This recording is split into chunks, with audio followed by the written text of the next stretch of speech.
नमस्कार, SPN 9 news में आपका स्वागत है। मैं हूं आपके साथ दिनेश कुमार। हरियाणा की राजनीति इस वक्त बेहद दिलचस्प मोड़ पर दिखाई दे रही है। नायब सिंह सैनी हरियाणा में भारतीय जनता पार्टी की सरकार को चला रही है। इसके साथ साथ उनके लिए मुश्किलें खड़ी करते हुए पार्टी संगठन के कई नेता नजर आ रहे हैं।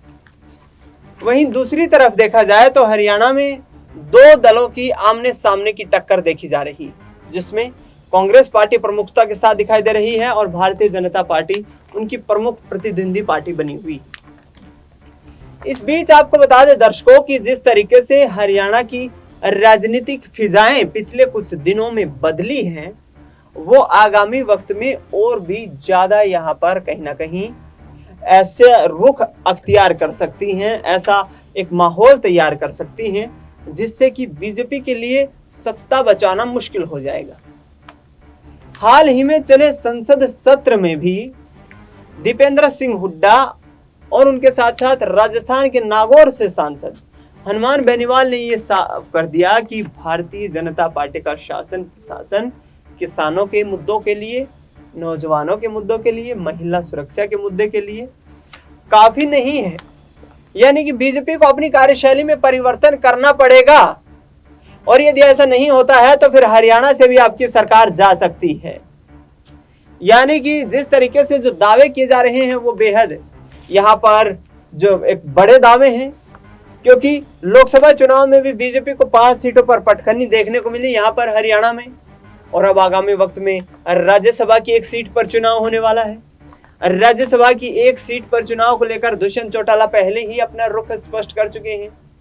उन्होंने कहा है कि बीजेपी के साथ गठबंधन करना हमारी राजनीतिक जीवन की सबसे बड़ी भूल थी। बीजेपी के साथ हमने गठबंधन इसलिए किया था ताकि हमारे मैनिफेस्टो के तमाम वादे जो थे उन वादों को पूरा किया जाए, और उन वादों को यहाँ पर भारतीय जनता पार्टी ने बीच मझधार में छोड़कर सत्ता से मोह भंग कर लिया। यानी कि वाकई में दुष्यंत सिंह चौटाला अब खुल करके यहाँ पर कांग्रेस पार्टी या विपक्ष की आवाज बनने की कोशिश कर रहे हैं और कांग्रेस पार्टी को अपना समर्थन देने की भी बातें करते हुए नजर आ रहे हैं। उन्होंने भूपेंद्र सिंह हुड्डा से एक अपील की कि मैच फिक्सिंग का गेम ना खेलें। मैच फिक्सिंग का गेम खेलेंगे तो भारतीय जनता पार्टी हरियाणा में 1 सीट पर जो राज्यसभा के चुनाव होने वाले हैं वहां पर मात खा जाएगी।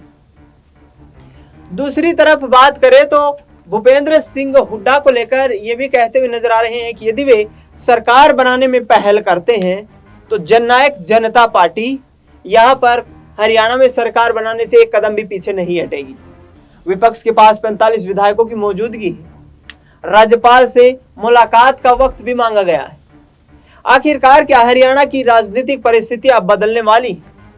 क्योंकि यह समस्या एक तरफ कांग्रेस पार्टी में दिखाई देती है कि गुटबाजी की खबरें सामने आती हैं, तो भारतीय जनता पार्टी का खेमा भी इससे अछूता नहीं है।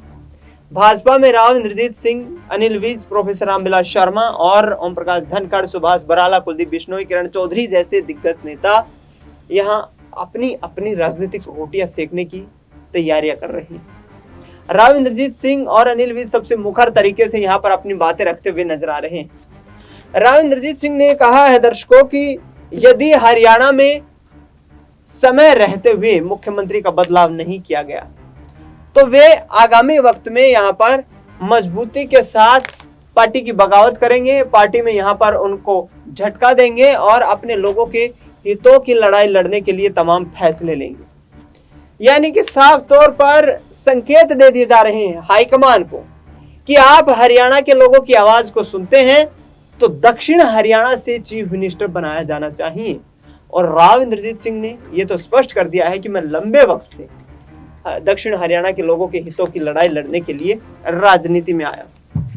आपको बता दें कि पिछले 4 बार से लगातार राव इंद्रजीत सिंह सांसद बनते हुए नजर आ रही है। लेकिन इस बीच चुनौतियां यह आ खड़ी हुई है कि अनिल विज पिछले दिनों राहुल गांधी को लेकर विभिन्न तरीके के बयान देते रहे हैं, लेकिन संसद का जब सत्र चल रहा था राहुल गांधी ने बीजेपी आरएसएस को निशाना बनाने की कोशिश की। हिंदू धर्म को लेकर भी एक बयान दिया जिसको विवादित बयान बताया गया और उस बयान के चलते राहुल गांधी को काफी किरकिरी का भी सामना करना पड़ा। लेकिन चुनौती ये है कि राहुल गांधी की अब तारीफों के पुल बांधे हैं यहाँ पर। अनिल विज ने कहा है कि यहाँ पर राहुल गांधी परिपक्व नेता की तरह सामने आ रही, यानी कि उनमें राजनीतिक रूप से परिपक्वता दिखाई दे रही है। तो क्या अनिल विज के इस बयान से ये सियासी मायने निकाले जाएं कि अनिल विज आने वाले वक्त में यहाँ पर भारतीय जनता पार्टी को छोड़कर क्या कांग्रेस का रुख करने वाले हैं? क्योंकि जिस वक्त नायब सिंह सैनी की शपथ ग्रहण समारोह का आयोजन हो रहा था, तो उस दौरान अनिल विज गुस्से से लाल होकर हरियाणा राजभवन से निकले थे और चंडीगढ़ से निकलकर वह अपने अंबाला कैंट जो निवास स्थान है वहां पहुंच गए थे। लेकिन अब बड़ी चीज ये है, बड़ा सियासी मामला ये है कि आखिरकार भारतीय जनता पार्टी किस तरीके से रणनीतियों को तय करेगी, क्योंकि राज्यसभा की सीट को लेकर भी यहाँ पर आदमपुर के पूर्व विधायक कुलदीप बिश्नोई और उनके साथ साथ बात करें तो यहाँ पर भारतीय जनता पार्टी कहीं ना कहीं इस असमंजस में दिखाई दे रही है कि किरण चौधरी का क्या हो, क्योंकि किरण चौधरी भी राज्यसभा सीट की मांग करती हुई नजर आ रही हैं और कहीं ना कहीं अपना दावा पेश करती हुई नजर आ रही हैं। आखिरकार क्या वाकई में हरियाणा में कुछ ऐसा होने वाला है जिससे कि बीजेपी अब सत्ता से हाथ धोती हुई नजर आएगी? इसके संकेत साफ तौर पर नागौर के सांसद यहां हनुमान बेनीवाल ने भी दे दिए। हनुमान बेनीवाल ने कहा है कि भाई हरियाणा में किसानों नौजवानों की लड़ाई हमेशा चलती रहती है, उनके हकों की लड़ाई के लिए लोग बड़े बड़े आंदोलन करते हैं। अग्निपथ योजना लाई गई, उस अग्निपथ योजना ने हमारे युवाओं में देश के प्रति जो लगाव था, देश की सेना में जाने का जो एक जुनून जज्बा था, उस जज्बे को खत्म कर दिया है। और दूसरी तरफ किसानों की शहादत यहाँ पर जो दिल्ली बॉर्डर पर हुई है, उसके कारण आपको हरियाणा की सत्ता से हाथ धोना निश्चित तौर पर पड़ेगा, क्योंकि हरियाणा में तो इस वक्त देखा जाए तो कांग्रेस पार्टी ने लगभग आधे हरियाणा पे कब्जा कर लिया है। आधे हरियाणा का कब्जा करने का मतलब लोकसभा में 5 सीटें जीत ली हैं। भूपेंद्र सिंह हुड्डा ये दावा करते नजर आ रहे हैं कि आगामी वक्त में हम मजबूती के साथ चुनाव लड़कर हरियाणा में पूर्ण बहुमत की सरकार बनाएंगे। दुष्यंत चौटाला की तरफ से भी साफ संकेत ये दिए जा रहे हैं कि आगामी वक्त में यदि चुनावी समीकरण ठीक तरीके से बैठते हैं तो यहाँ पर हम आने वाले वक्त में गठबंधन करके भी सरकार बना सकते हैं और बीजेपी को सत्ता से बेदखल करने के लिए कोई भी आवश्यक उचित कदम उठाया जाएगा। आखिरकार क्या अब हरियाणा का सियासी मानचित्र बदलने वाला है? क्योंकि ये बयान देते हुए दक्षिण हरियाणा के बीजेपी के नेता राव इंद्रजीत सिंह नजर आ रहे हैं। उनकी तरफ से कहा जा रहा है कि किसी भी आधार पर हो, लेकिन हरियाणा के तमाम लोगों को यहाँ पर एकजुट रखने के लिए एक ऐसे नेता को सामने लाना चाहिए जो कि सामाजिक सांप्रदायिक सौहार्द को बनाने में यहाँ पर सफल हो पाए।